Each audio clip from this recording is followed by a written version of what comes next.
Welcome to First Unitarian Society of Minneapolis, the birthplace of Congregational Humanism. We carry on that tradition of free thought today, dedicated to promoting a free search for truth, meaning, and justice. Our web address is firstunitarian.org. I'm David Breeden, Senior Minister. Welcome.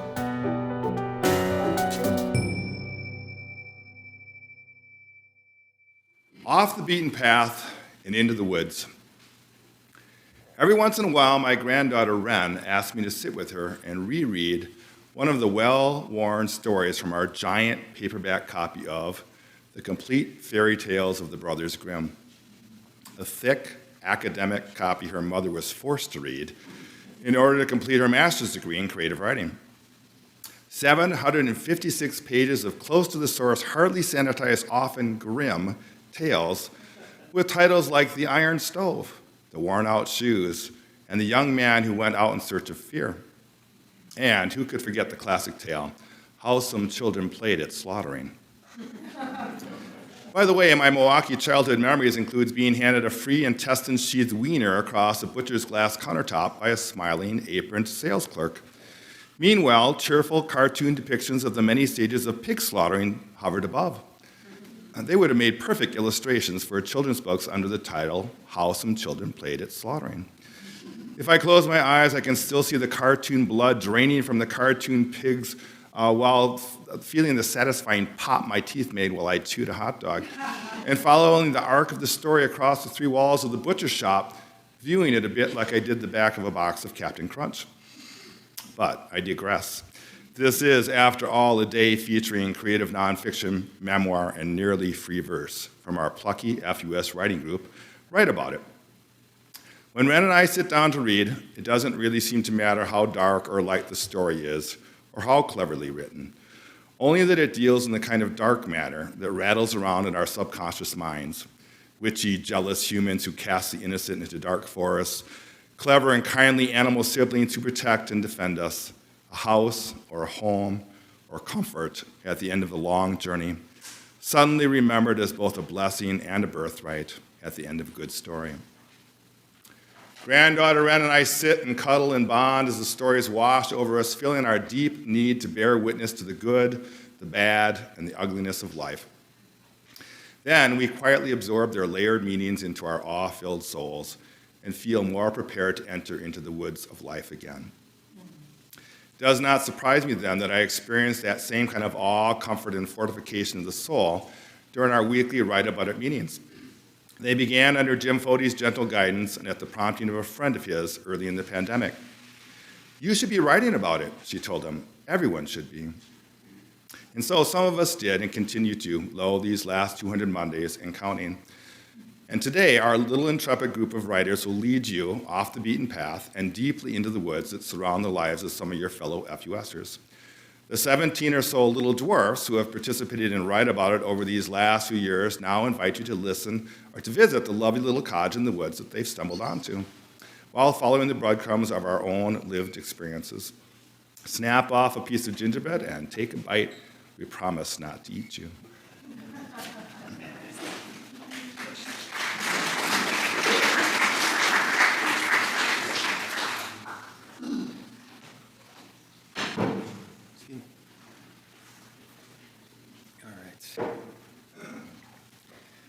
So this is from the book I mentioned earlier, Between the Listening and the Telling, How Stories Can Save Us by Mark Yaconelli. There are moments, often unexpected, when you find yourself at home in life, in your life. Simple, gentle, ordinary moments. Standing at the kitchen window, rain outside, the earth springing into green and yellow, the birds, ridiculous birds, singing without worry beneath the gray sky. For some reason, without effort, the anxiety lifts. Your chest relaxes. Your senses awaken. A quiet descends. And you are home. It is moments like this when I can feel how distant I have been from the life I long to live. I have been homesick and I didn't know it. I have been living miles away from my deepest yearnings and not known it. I have been hurrying through my days, isolated, fragmented, caught within the jet stream of the anxious world. Only now, in the waking stupor, do I feel the alienation and loss, like a sobering drunk ask, how long was I out? Months is the reply. Other times, years. I used to sometimes sense in the conversation with friends, in the movies, books, stories we consumed, an unspoken longing for some kind of great disruption, a disaster, an upheaval, some systemic breakdown. Cell towers toppled, the internet shorted out, highways blocked, the human force would stop. It was a fantasy, of course, but one that revealed a kind of helpless despair at the lives we find ourselves compelled to live. It came from an unconscious understanding that our way of life was destructive and unsustainable, dishonest and unsatisfying, a longing for a reckoning and repentance, a longing for limits, an adult in the room to say, that is enough. It was a longing that we might come to our senses, to our neighbors, to our own basic needs and gifts. And then the world stopped. The pandemic hit, and we were effectively put under house arrest. Masked and hand sanitized, we peered with suspicion behind locked doors at the mail carrier, the old couple walking their dog far too casually, our own mother returning a casserole dish. Step back, mother. Do not touch the doorknob. Just leave it on the doorstep, mother. The Grim Reaper chillingly made its way through the human population, compelling all of us not only to withdraw from public spaces, but also to reflect inwardly. What is the meaning of life? What matters? Why am I living this way? Why have I wasted so much time? The pandemic ushered us into a liminal space, a disorienting, perilous state of unknowing, where we had to confront our relationship to self, others, technology, the past, the earth, the sacred, a period when everything unhealed within us was dredged to the surface. And it became unquestionably clear that the old stories of mindless consumerism, environmental exploitation, economic inequality, white body supremacy were killing us. Like a rite of passage or a well-crafted story, the pandemic carried us into a state of disorder, which all wisdom traditions believe is a necessary stage for transformation. Order, disorder, reorder.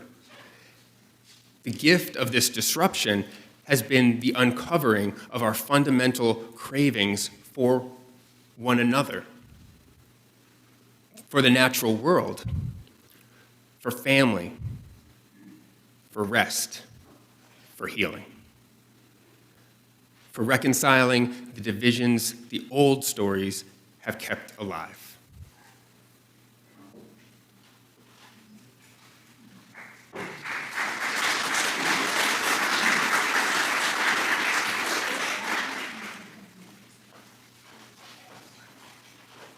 The simple, powerful format of our Write About It group is what keeps it alive and easy to maintain week after week. 1, tune into Zoom. 2, receive a prompt or two. 3, 21 minutes of focused free writing, or sometimes thought of as lightly organized chaos. Sometimes it works, sometimes it doesn't. We don't have to share it if we don't want to. 4, read, listen, and make supportive comments. Note on supportive comments. As our wise founding father, Rev. Jim, once said, we don't really need critical voices from the outside or from the group. Most of us have plenty of that kind of talk coming from our own voices in our own heads. So now it's your turn to listen to the stories dredged up from the semi-conscious minds of Mark Sletterberg, Sharon Zingery, Bart Blackstone, read by Barb Weatherhead, and Caitlin Bowley, all born from nothing but a prompt in 21 minutes.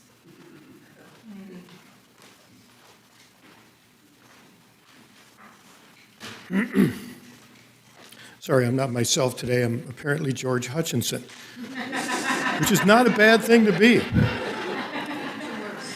And now I actually become Mark Sledaha, and later at the UAH meeting, I'll be Cindy Piccata. So this is in response to a prompt, and the prompt is 1,000 words are worth a picture. Write a descriptive picture of a relative who should be remembered or detail a family story that should not be forgotten.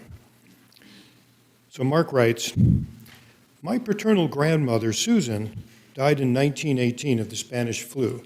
She was only 26 years old, in the prime of life, with a baby of 11 months, who would turn out to become my father.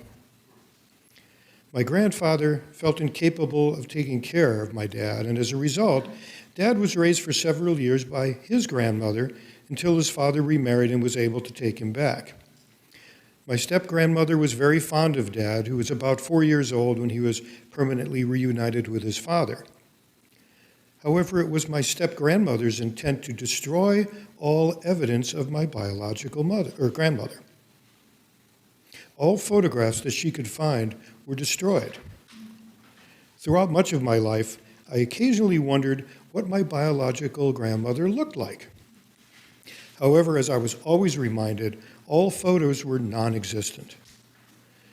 One day, about 10 years ago, my wife Marlene asked me to clean out a neglected closet area with many papers and some old family photos piled and unorganized in an old box. I had seen all of these old photos before. However, I failed to pay too close attention to them. But then, as I was sorting them out, I came across one photo of my well-recognized great-aunt sitting in a park on a sunny day, enjoying the moment with another young woman that I didn't recognize.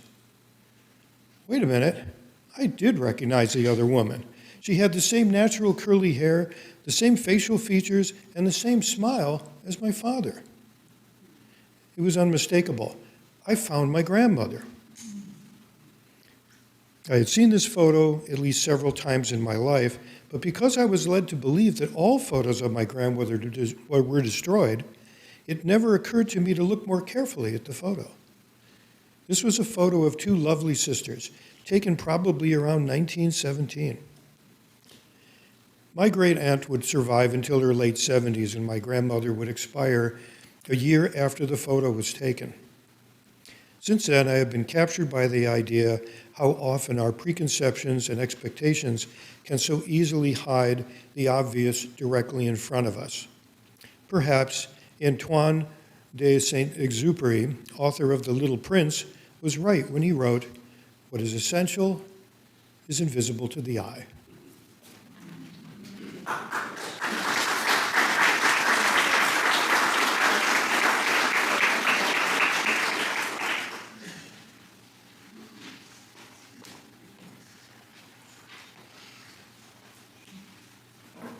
Most of you probably don't know who I am.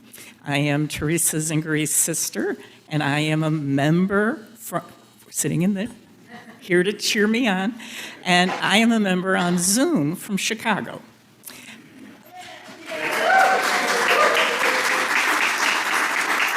I became involved because of COVID, and everything you've heard previously about our group is what brought me to community with all of you. And this group has helped heal and save me totally. So I'd like to share a piece. The prompt was paddle boat, rowboat, canoe, rafting rapids, water skiing, being still. Think about the water and what comes to mind. White water rafting. Never dreamed I'd even consider, let alone do it. Race down a river on an inflatable raft that could spring a leak, for God's sake. attempt to control what said fragile structure, protecting me from death by drowning or smashing into boulders, rearing their sharp edges and bigger-than-life, hard, round, body-crushing selves above the roaring rapids, or lurking beneath said rapids, not in this lifetime. Because, of course, it would mean the end of this lifetime, wouldn't it? Doubts assailed me. Surely I was not up to the task. Only sporty types were capable of such bravery.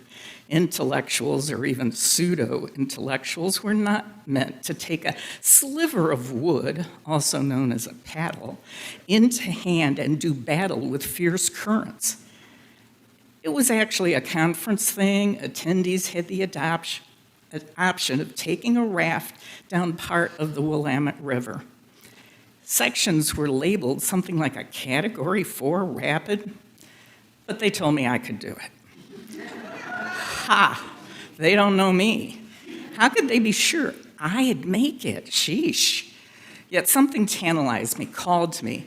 I signed up, and even more miraculously, I showed up.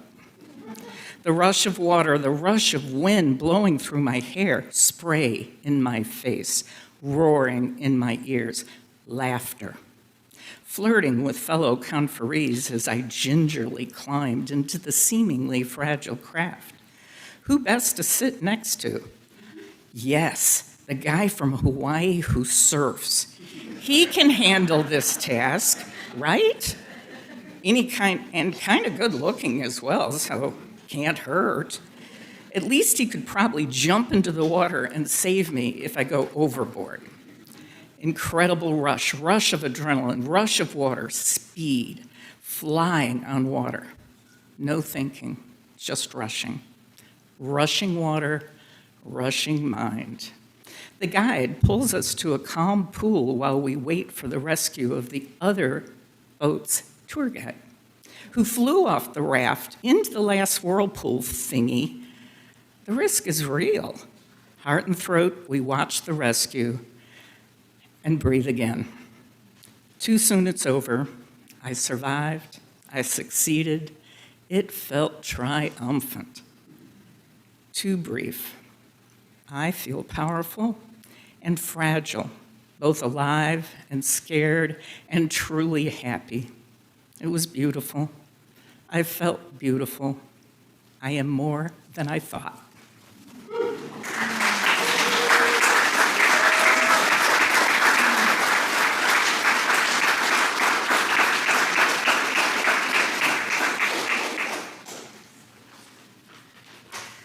My name is Barb Weatherhead.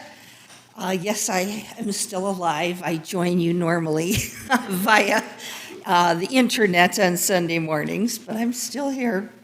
And I am reading two short pieces written by Barbara Blackstone of the writing group, who passed away not too long ago. She was a dear friend in spite of the fact that she once fired me many years ago. The prompt was an important or memorable conversation. We were in community theater together, and we're having a discussion about religion. "I don't believe in God," he said, and my mouth fell open. "You mean you can choose whether to believe in God?" I asked with incredulity. I had been a religion major in college, and despite learning about different belief systems, I never thought there was a choice. Wasn't it just a natural and necessary part of being human? The second piece was to write about a human adversary. Reed, he was my boss, and he didn't like having a woman who had opinions or who asked, "Why are we doing that?" He didn't like the fact that I had kept my birth name when I got married, saying he didn't think much of a man who couldn't get his wife to take his name. He often belittled my efforts, even when others appreciated them. And then he fired me. I was not deferential enough and had opinions I shouldn't have. And here I thought I was just doing my best.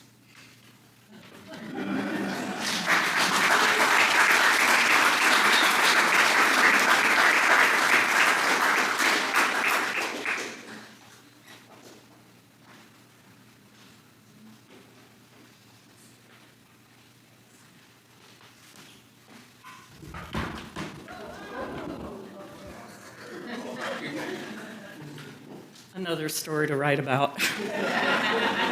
Always looking for excuses. You get to hear another one of mine. The prompt was, write about someone who has been a mentor or light in your life. My beacon. Sometimes a beacon just looks like a pen light at the time. One often hears someone famous speaking eruditely about a figure who served as their guiding light, the beacon who helped light their path to greatness or success. Their personal hero seems to take on the cape of a superhero aura. My first thought of that person who made a real difference in my life seems ridiculously small. And yet, she pops into my mind from the recesses of my memory banks as that everyday individual who appears to be just doing their job, not realizing their impact. They show up and get through the day without realizing they have left a wake that will stretch out for, say, 67 years, rocking the boat of that shy little girl, now a senior citizen. From time to time, when doubt sets in, the self-talk insisting, you can't do that, don't even try it. That little wake will rock my boat, reminding me of the day I did do the unthinkable. Unthinkable to me, anyway. That me was 7 and newly moved from small-town Texas to the intimidating city of New York. Why, these kids had even been in school a whole year longer than me. We did not have kindergarten where I came from. The penlight, who would burn brightly for me for lo these many years, was a short little lady, Mrs. Shellstock. I'm no good with names generally and cannot recall any other grade school teacher's names, but Mrs. Shellstock's name is burned into my mind though the spelling of her name keeps changing. I can never remember. She was my teacher, but one lesson was likely not in her plan. I suspect she may have in some ways seen herself as a builder of effective and self-assured humans, but I will never know.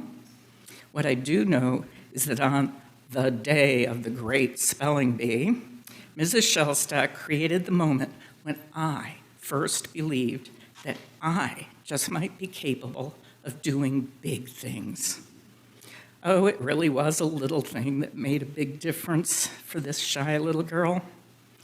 Mrs. Shellstock made me captain of one of the spelling teams. No, my team did not win, we lost. Every time one of our team members misspelled a word, the other team got to pick one of our best spellers, except for the captain. Finally, I was the only one left on my team. The other side cheered loudly while my shoulders dropped dejectedly. Mrs. Shellstock then introduced a new rule. Let's see if Sharon can win some people back. And I did. At the end of the day, my team won. Now, I know I did not win by myself, but by the end of the day, I believed I could succeed in the face of impossible odds. Mrs. Shellstock, in that one exercise, helped me believe that I could be a winner, that I could and should attack what others say cannot be done, because I just might accomplish the unexpected.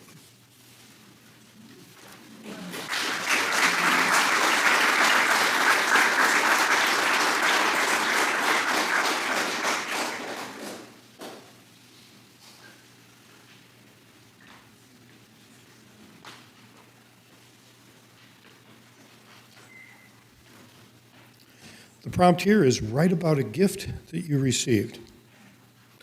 Mark writes, I was 10 years old. Christmas Day was well below zero, and that didn't even factor in the wind chill. However, I had just received a pair of brand new hockey skates, and I wanted to waste no time trying them out, even on a sub-zero Christmas morning. I went down to the local skating rink, and of course, no one else was foolish enough to be outside in this weather. The silence and serenity were like a religious experience as I skated around the rink in my first pair of skates that were not hand-me-downs.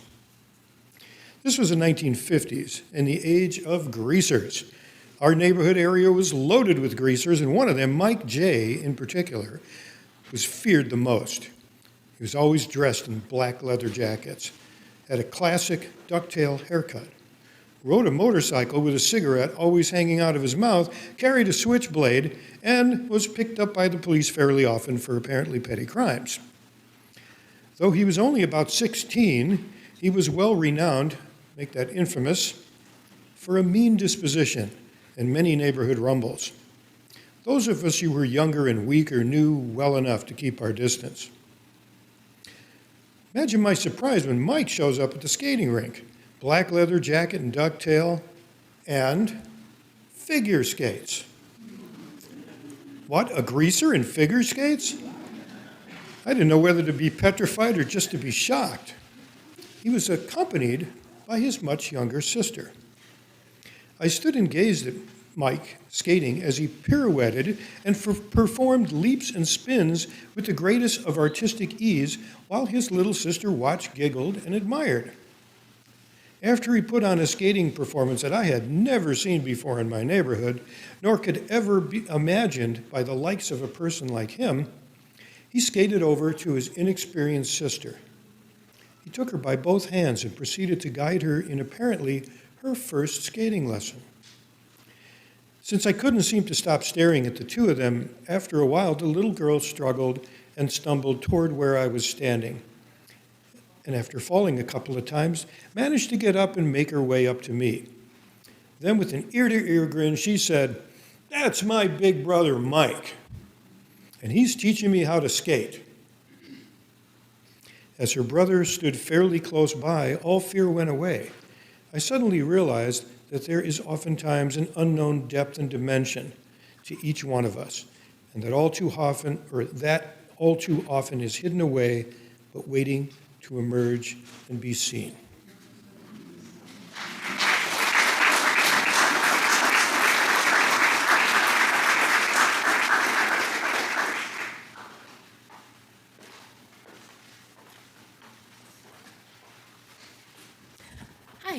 Hi, I'm Caitlin Boley.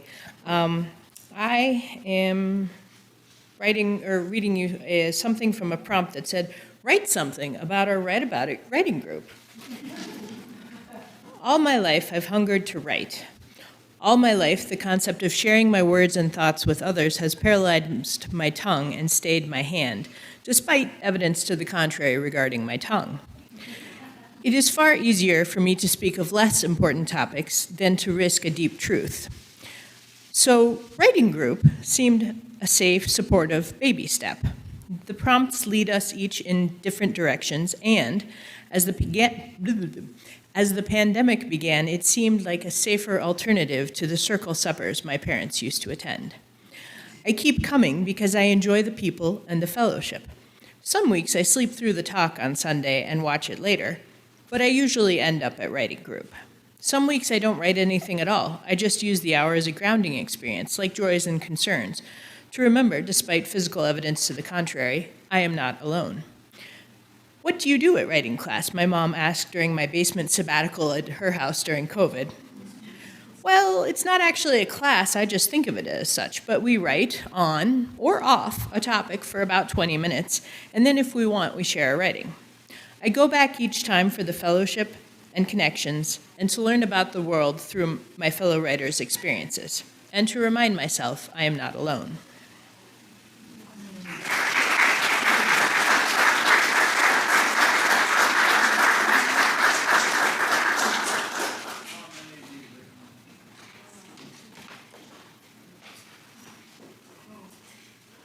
Thanks for listening and being part of the group for the day. For those who are willing to enter further into the woods, we offer you a prompt, some paper to write on, and 21 minutes after the service. Here's a prompt. There are people whose faces, when I see them here at FUS, light up my own. Write about that person and how they have that effect on you. Paper and pen are on the tables. We've set up some quiet space for writing after the service in the back, or at these tables here. We encourage you to share your writing, or just take some notes and speak about it if you want to after the service during social hour. Thanks.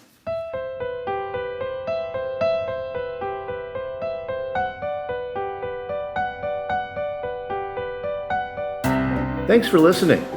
You can find much more about humanism and what's happening at First Unitarian Society in Minneapolis by visiting our website at firstunitarian.org.